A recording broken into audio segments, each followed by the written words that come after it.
Let us look at an example for polymorphism by using the example of cars. So I will write a class called car that is actually a basic car, but I am calling it as car here. Now a class is having a function, a single function, that is void start, and let this display car started.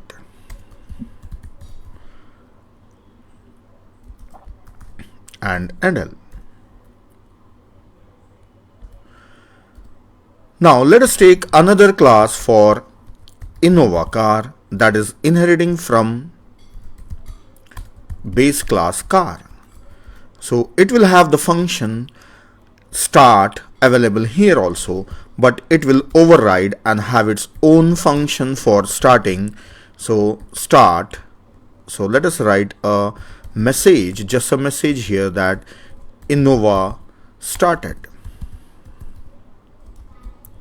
and endl. Now for the next class, that is for Swift, I will not type it again. I will just copy this one and paste here and make modifications. So this is a Swift car. So instead of Innova, this is Swift. And the function is again overridden here, and instead of Innova started, this is Swift started.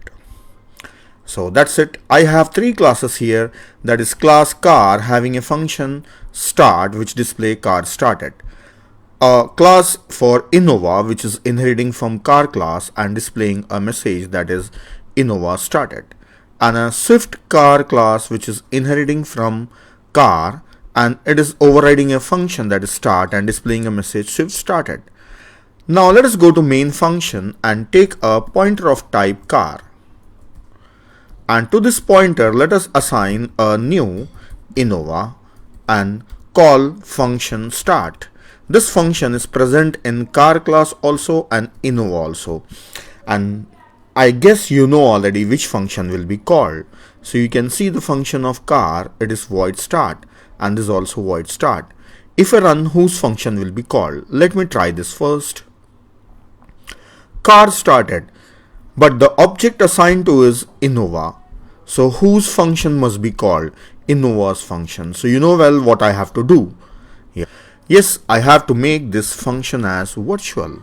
Now once I make the function as virtual and the object is Innova, and if I call overridden function start, Innova function will be called.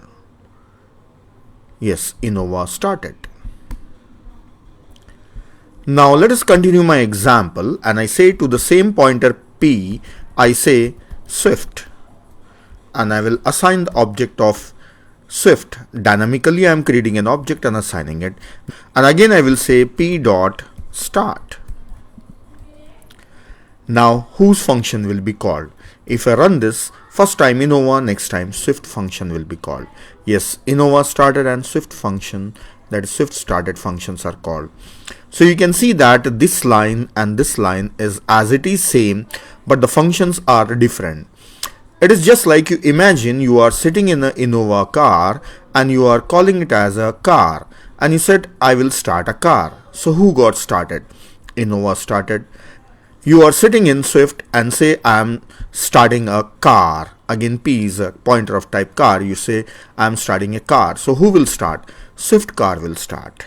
And that's it. This is a example for showing polymorphism, and here we are achieving runtime polymorphism. The same mechanism in Java is called as dynamic method dispatch, and you can try this code by yourself.